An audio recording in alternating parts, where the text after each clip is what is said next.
So can you hear me okay? Great, yeah. What a huge audience. It's fantastic, yeah. I was here I was trying to remember, 5 or 6 years ago, and it was pretty good then, but I think the quality of the discussion that I heard so far in the program, and just looking at the city when I came in last night, it's amazing the progress that's been made. It's really a pleasure to be back, and I thank you very much for inviting me again. It's nice to sort of come back at regular intervals and see what differences there are, what changes have been made. And as the previous speaker was talking about, previous speakers, there's been many changes in the EU situation, not least Brexit. Although, as a Brit, I don't believe it's going to happen. There's so many contradictions. Although I live in Denmark, and I'm becoming Danish, so I'm hedging my bets, just in case. But I think it's 50-50 at the moment. But we can discuss that over lunch or over a coffee or over a beer or something, I think. So what I want to talk about is the smart city debate and the need to rethink, not because we want to throw away everything that's been done before, of course, but times are changing, as we know, not just in terms of what's happening in Europe, but we know that smart cities have been on the agenda because of the dramatic increase in the quality and the intensity and the reach of information and communication technologies, ICT, have really transformed many people's lives, and also the governments, and also private sector as well.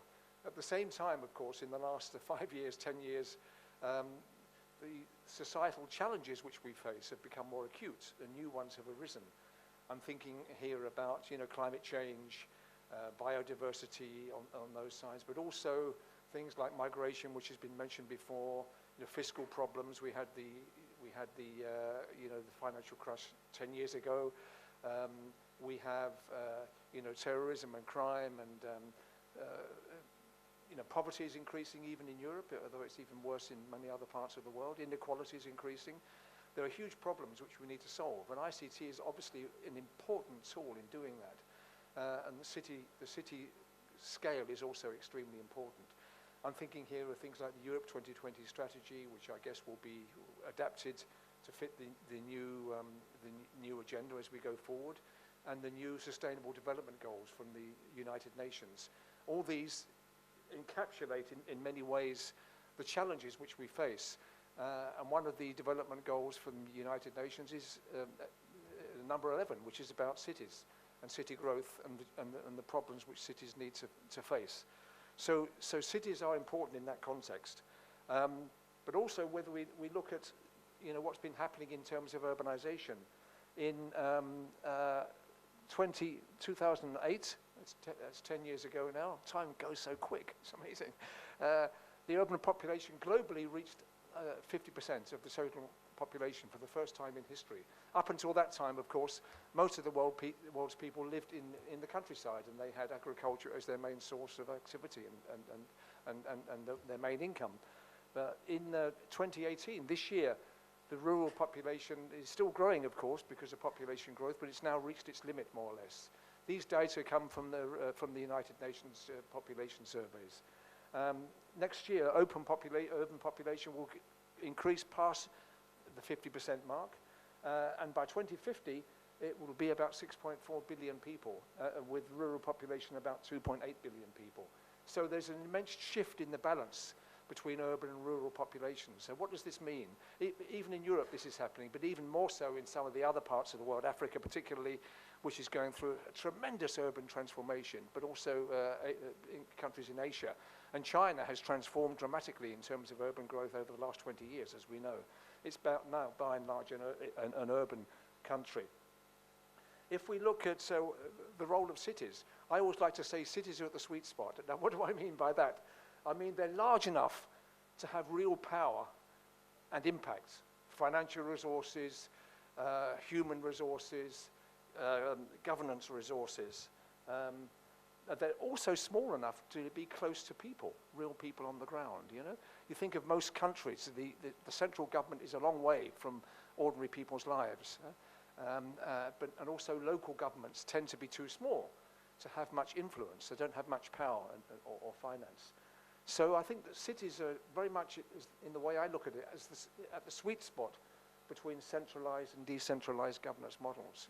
So that's why they're so important. And I think the future of cities the importance of cities is growing as we go along.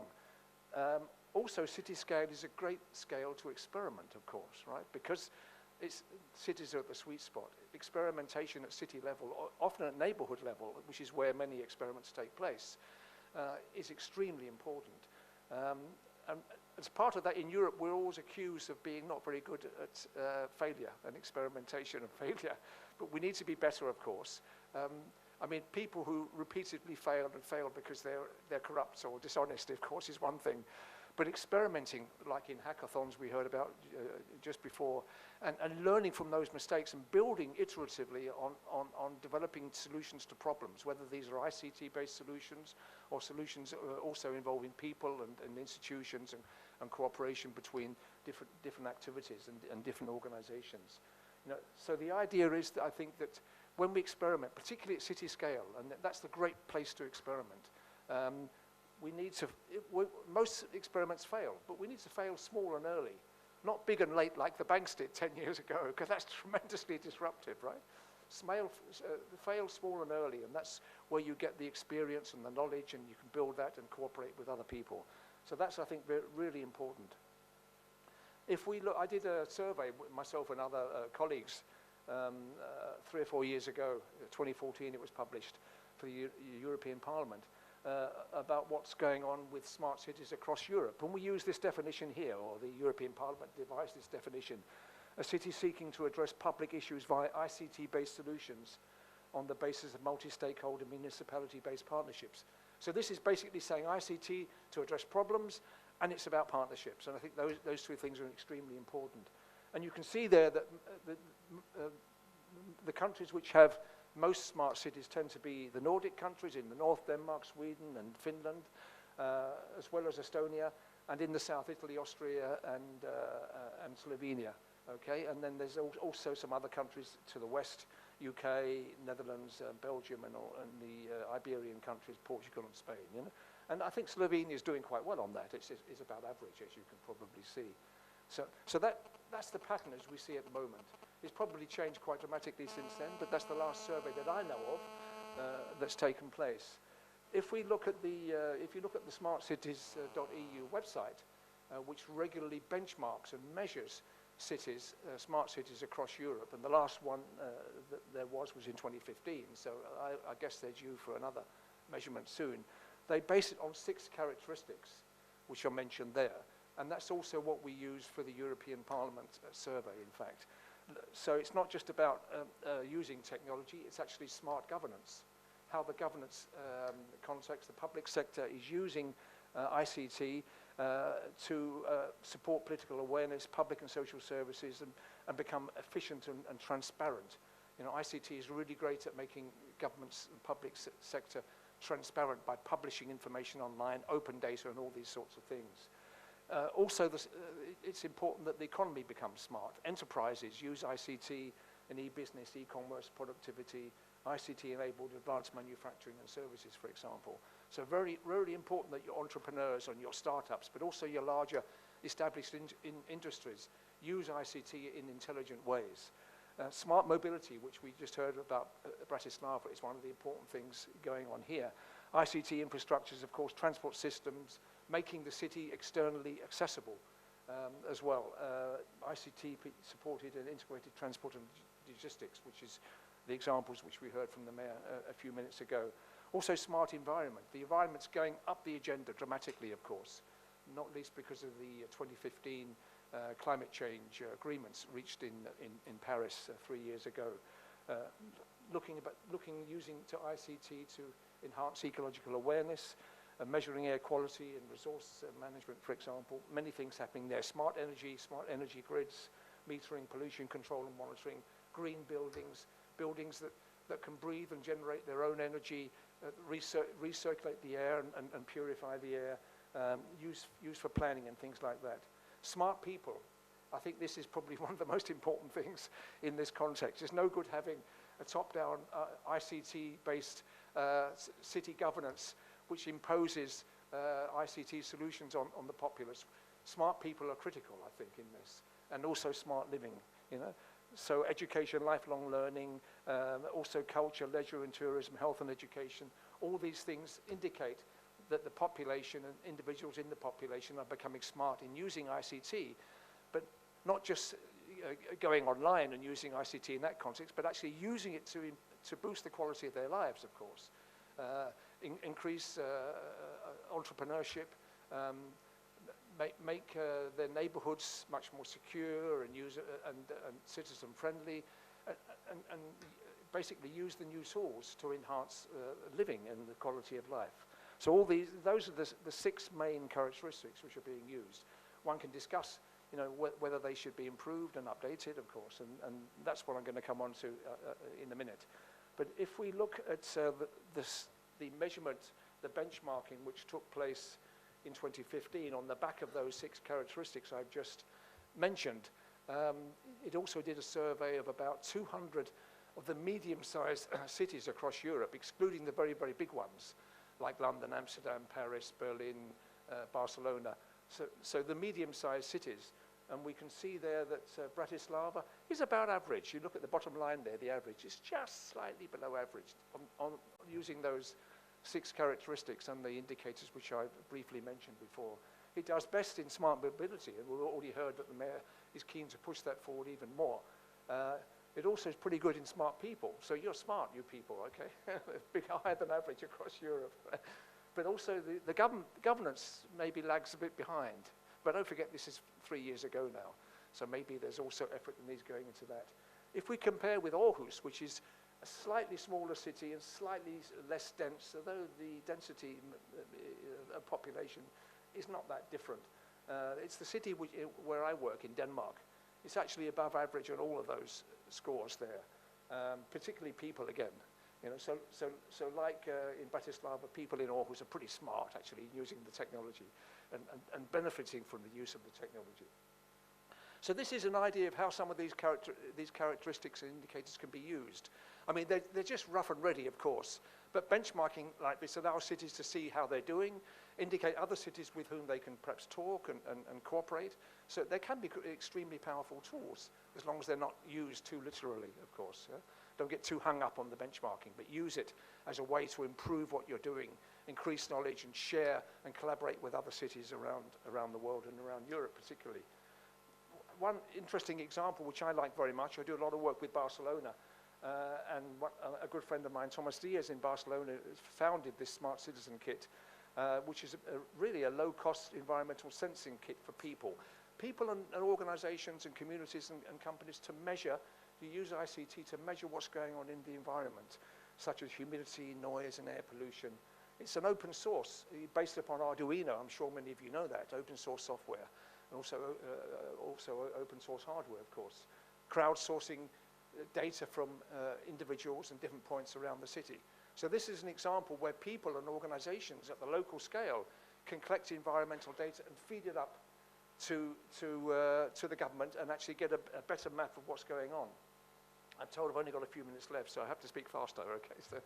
So what we need to do perhaps is to start to rethink the smart city label.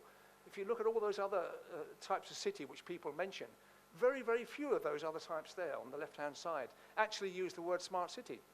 They don't like the word smart city. They think it's the connotations of being ICT-driven and ICT-led are a bit negative. So they're focusing on other things. And there's these big city networks, for example, the C40 network, which you've probably heard about, which is mega cities addressing climate change. And the global Fab City network, which I'll mention if I have a few minutes, using ICT in digital fabrication. But one of the very important trends now is looking at nature-based solutions for urban redevelopment. This is a big European program as well, which Danish Technological Institute is also working on. We're starting that with a number of other countries around Europe next month, in fact. It's basically trying to move away from tackling climate change by using bigger sewers, hard surfaces, and technological fixes, and actually thinking about how does nature deal with these issues. Mimicking nature, working with nature, looking at how the topography should be designed, soil, trees, flowers, and things like that. So rather than fighting nature, working with nature. This is an important change, I think, and the technology in that context is extremely important. and they're also using social innovation. And the results, according to these architects who I work with in Denmark, is a greener, happier, more sensuous and more varied urban environment. And they're doing this actually around the world, you know. People tend to be happier, crime reduces, social cohesion increases, etc., etc. Now, these things aren't directly linked, but there are obviously correlations between those things. These developments can be extremely important. Another one, which is the Fab City network. Have many people heard of that here? Who's heard of the Fab City network? Nobody. Fab City means, you know, heard of Fab Labs. That's where 3D printing, additive manufacturing takes place. It's often a bottom-up movement, but it also is now impacting small companies and larger companies using additive manufacturing, 3D printing and other technologies to new forms of distributed manufacturing. The Fab City network is based upon the idea that, again, cited by Barcelona, is that everything, all the physical things that a city needs, or most of, or as many as possible, things the city needs, are manufactured locally, based upon recycled materials, using 3D printing and other technologies at the same time, so that you don't, you know, bring massive amounts of goods and services from around the world. You can manufacture them locally. Of course, you do trade internationally with people and with data, of course, right? Now, this is courses of vision, but it's starting to happen already. And there are already quite a few, even though it's been going only 2 or 3 years, already all those cities are involved. Boston is MIT in the US, of course, but the city government there is also involved in this. My last slide, okay? So I think we're now moving from this idea that cities are, smart cities are just based upon this idea of introducing ICT in the traditional sense, you know, as a form of communication and virtual reality, virtual change. But the idea that ICT is a general purpose technology. It's supporting things like engineering, manufacturing, construction, town planning. It's being used generally across, as a basis across the economy. So we're seeing that leadership needs to change to adapt to that. Innovation is important, and I stress here that living assets, people and nature, are the only real sources of innovation. The technology is not a source of innovation, but people and nature are driving innovation using tools like ICT. We need participation and collaboration. Technology is not a panacea or a fix. It needs to be combined with the physical, of course. But we need to spread the potential of collaborative technologies, of tools for government, business, and people using open source and open data. This is what we're discussing here today. Policy coherence is critical. My last point. Develop open governance for the specific city context. Each city is unique. You know, context is really important, but obviously you can learn from what other cities are doing. And cities are at the sweet spot. So cities are very, very important. I hope that's given you a quick flavour of what my thinking is, and also I work a lot with the European Commission and also the United Nations on these issues. So there's a lot more to discuss on this, so I look forward to the discussion later. Thank you very much, and sorry to take too much of your time.